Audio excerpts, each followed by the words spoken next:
Mieru tev un tavam namam jaunā Dieva žēlstības dienā. Šis ir vēstījums īsi par galveno, un mēs turpinām skatīties visvarenākajā psalmā Bībelē.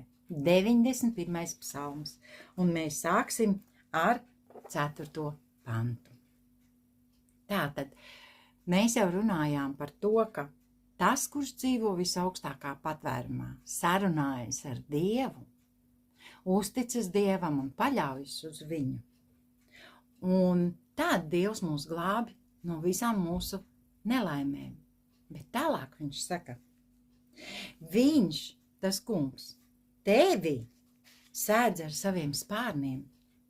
Zem viņa spārniem tu esi paglābts. Tas nav varbūt, tas nav iespējams, tas ir ar garantiju. Tu esi paglābts. Viņa patiesība ir tavs vairogs un bruņas. Dieva patiesība.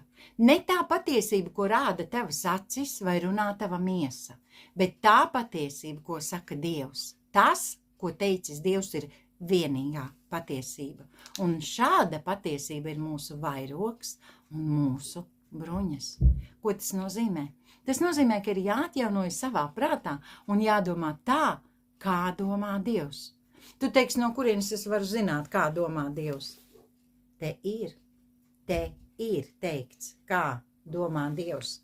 Un ja mēs savas domas pakļaujam Dieva teiktajam, ja mēs vēl arī savu valodu pakļaujam Dieva teiktajam, tad mēs tiekam pasargāti. Tādas ir Dieva garantijas. Bet ar to jau nepietiek. Dievs ir tik labs, ka viņš runā vēl, un viņš saka, tu nebīsties nakts briesmu, nec bultu, kas dienu skraida. Nav brīnums, ka karavīri izvēlējās, karavīru virsnieks izvēlējās tieši šo pantu, jo tas saka, ka lodes ies tev garām un tev nebūs no kā baidīties, jo tas kungs tevis turēs savā patvērumā. Tu nebīsties nakts briesmu, tev nav no kā baidīties. Ja tas kungs ir tavs patvērums, ja viņš ir tava stiprā pils, tavs Dievs, uz ko tu paļaujies, tev nav no kā baidīties. Un viņš tā arī saka, tu nebīsties nakts, bet tādā gadījumā tu nebīsties nakts briesmu, nedz arī bultu, kas dienu skraida, nedz mēra, kas tumsā lien, nedz sērgu, kas pusdienā nomaitā. Kas ir mēris, kas ir sērgas? Slimības, kaites, sāpes, viss, kas ar to saistīts. Un mums nav no tā jābaidās, ja mēs dzīvojam, uzturam sevi, savu prātu ar Dieva patiesību, kas ir mūsu vairogs un bruņas, un staigājam ikdienā ar to, dzīvojam ar to, domājam par to, paturam to prātā, lai kāda izveidojas situācija, Dievs ir teicis, nekāds ļaunums tevi neskars. Dievs to ir teicis. Tāpēc ir labi bruņoties ar Dieva vārdu, ir labi zināt Dieva apsolījumus un ne tikai zināt.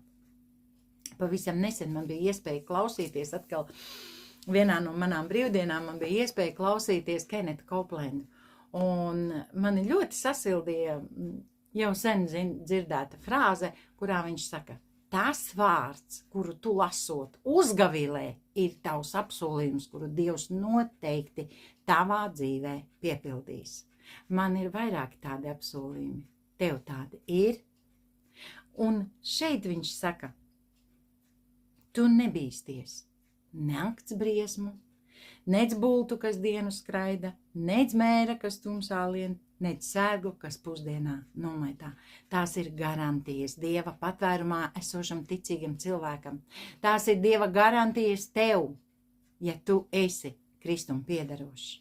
Tā ir garantija man un tev un visiem, kas paļaujas uz to kungu, kas dzīvo viņa patvērumā un kas mīt visu varenā ēnā. Brīnišķīgas garantijas, vai ne? Debes Tēvs, es tev pateicos, ka tu mums sniedz brīnišķīgas garantijas, ja mēs turamies tavā patvērumā, tavā ēnā.